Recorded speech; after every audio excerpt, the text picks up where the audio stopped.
Bortle here at the 2025 Pittsburgh, Pennsylvania YCS. My goodness, with whoa, please introduce yourself to the world. What's up? I'm Maliss Valentino, team captain and member of Team Fafnir.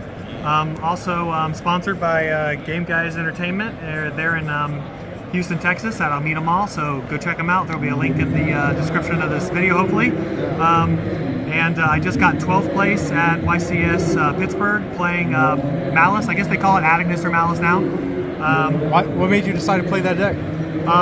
I love Maliss, and so I've been grinding the deck a lot, and so I have one Maliss top prior to this, and I didn't want to be a one-trick wonder, so I was like, keep shooting for a second Maliss top, so at least I can say I have multiple tops with the deck. So once again, big shout out to my teammates, shout out to Game Guys, and shout out to my, he's over there, I don't know if you, come on Bryce, come on quick.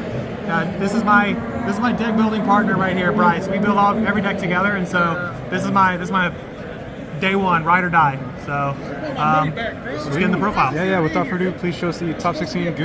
Yeah, absolutely. Let's scoot all this stuff over. All right, we'll start with the monsters. One Dormouse, obviously. 2 White Rabbit. 3 March Hare. And 2 Chessie. I think maybe the only thing that people started to do is shave down March Hare to 2. But I think you still have to play 3 just for consistency. Having names is really important, and it's a really great extender. Helps you play through nib, get your engine rolling on your opponent's turn. It's a really powerful card. So me and Bryce just wanted to max out on consistency, play the most names possible. Then for the Agnesser package, 3 backup and 1 wizard. Just extenders basically. Help you push through boards, help you push through nib. It's really nice. And then for the hand traps, one of the beautiful things about Maliss is you can play a lot of non-engine. So I played triple Fualas, Molcharmy Fualas. This card is very excellent for making your opponent end on a half board, and then we play a couple cards to punish half boards pretty well. And so, yeah, this card is obviously excellent. Don't need to explain Fualas too much. 3 Ash. The card is pretty mid, but if you back up your board with an Ash, it's really, really nice. And then going first, you obviously don't want to get Fualas in this deck, so you still kind of have to play Ash. I did find myself siding her out quite a lot, but she's still pretty good. 2 Bell. This is a god card. Honestly, maybe, I don't think it's an error in deck building because actually the logic behind 2 makes a lot of sense, but this card was very, very clutch today. Came up in a lot of important scenarios. Ghost Bell and Haunted Mansion is just a really incredible card. Helps you not get Raigeki'd against Mitsurugi, against Mitsurugi, can stop prayers, can stop just a lot of stuff. Me and Bryce were deciding on whether or not we wanted to maintain this card or not, and we just started like going down the list of all the cards that it hits, and we were like, yeah, we're gonna play this card. So we wound up playing 2 of it. But this is a god card. This card's amazing. I love Bell. We decided on 3 Bystials. We didn't overdo it. They're good extenders, they're good interruptions, but we also play some draw cards in the deck, so it's more likely that you see a Bystial. And we draw so much that like playing 3 seems fine. And so their interrupts as well, good against Mitsurugi. Honestly, Baldrake was the MVP today. He's really, really good. Really, really excellent. So yeah, Mag, Druis, and Baldrake. Then I played the, yeah, that guy. The one-up shifter, yes.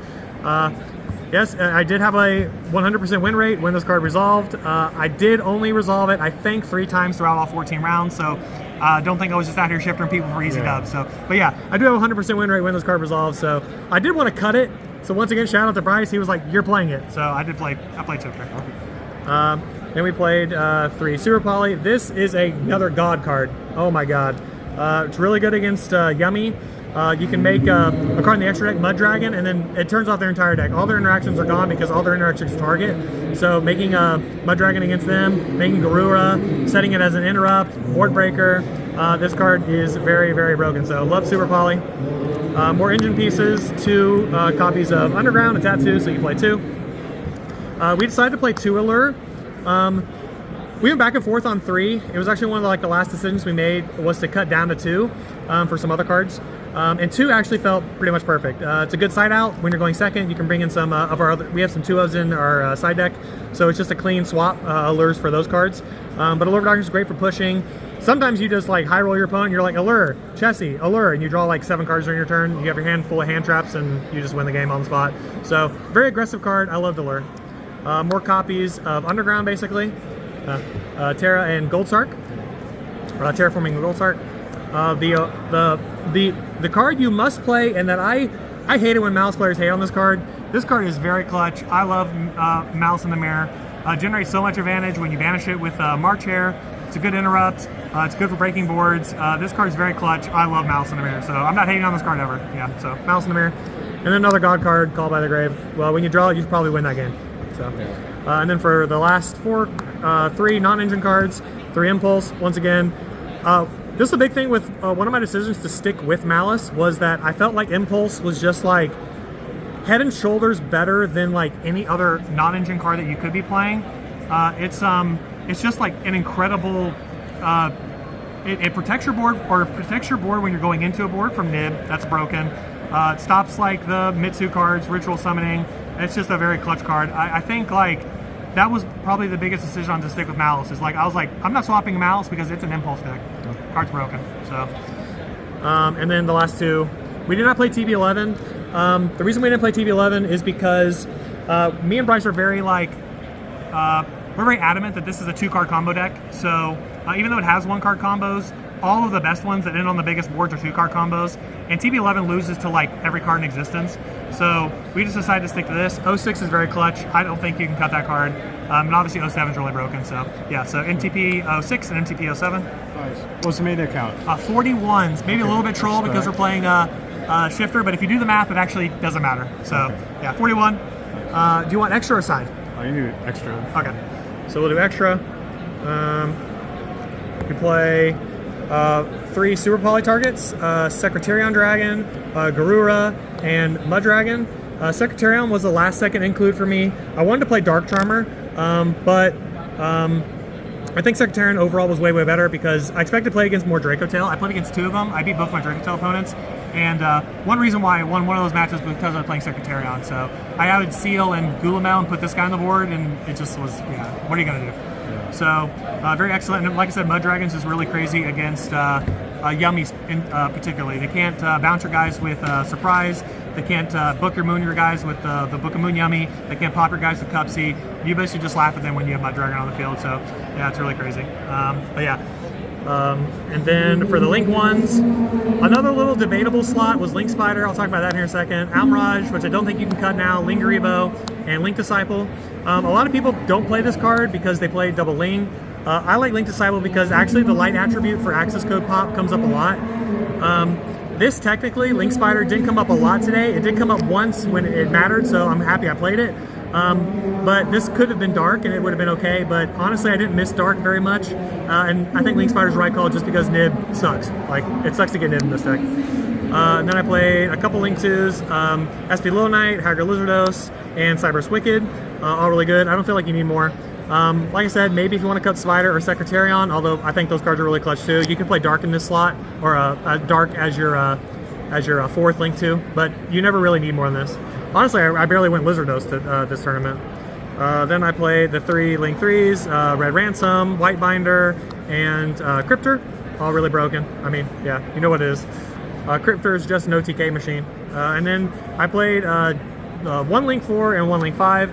Didn't have any space for Firewall, and we just decided that it was better to streamline the combos anyway.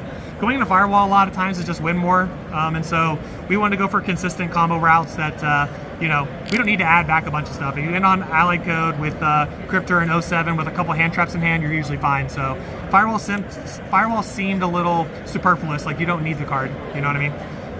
Yep, and then we'll go side deck. For the side deck, triple Droll. We didn't want to main deck this card because we felt like there would be a lot more Draco Tail. I wound up only playing against 2 of them, and then all my other matchups were Mitsuyami in day 2. But if you play against Draco Tail and you draw this card, unless they open like Lucius specifically, this card kind of sucks. So we decided to decide it. I still think it's the right call. Then I played 2 Retaliating Sea for Draco Tail. It's a good going first or second card. It's also good against a lot of rogue decks. Good against Lunalite. It's good against the other fusion deck, Memento. It's good against all those decks. So 2 of it seem fine. It's a clean swap for Allure, which feels good. And I played 2 Nib, and I'll explain it alongside Nibiru, or not Nibiru, Dark Ruler. We wanted a variety of going second cards against Mitsu Yummy. If you draw a Nib and another Nib, it kind of sucks. So we wanted to play, like I said, a variety of them. So if you Fuwa lost them, you have a good shot of drawing a Nib or Dark Ruler, and you don't draw both two of a kind, basically. So yeah, this wound up being pretty good. And then we played some more Floodgates to Di-Fi. Dimensional Fissure. Card is really incredible against the matchups. It's really incredible against. I think Draco Tail's kind of a weird matchup in that, like, it's just really hard for the Draco Tail player to beat you because you play Di-Fi, you play Retaliating Sea, you play Shifter in your deck, you play Call By. So if you draw any of those cards, you should just accidentally win. So it is what it is. And then I played 2 1-0s, Harpy's Feather Duster and Triple Tiger's Talent. This was mainly for side patterns going first. I almost never bought it in going second. And then this is just because I feel naked without Duster. I'm just gonna play Duster, yeah. And then the last cards were Anti-Spell. This card is just a god card. It's so stupid. They need to ban this card like ASAP. And then the 15th card was Solemn Judgment.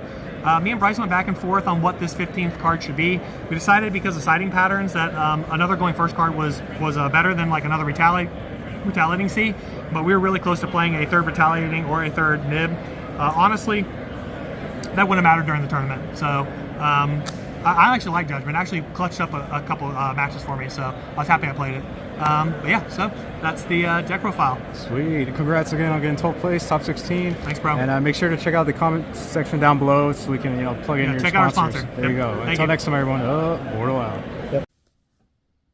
Oh my goodness. Bortle here. Want to give a huge shout out to this channel's newest sponsor, Epic Cards and Games. That's right, folks. Make sure to check the description down below for any type of links to continue to support this channel. And they have a couple regionals to close 2020 off with. We have November 22nd, Oklahoma City, Oklahoma Regional, hosted by Epic. And they are also hosting the Fort Worth, Texas Regional as well, December 13th. Hope to see you there. Until next time, everyone, Bortle out.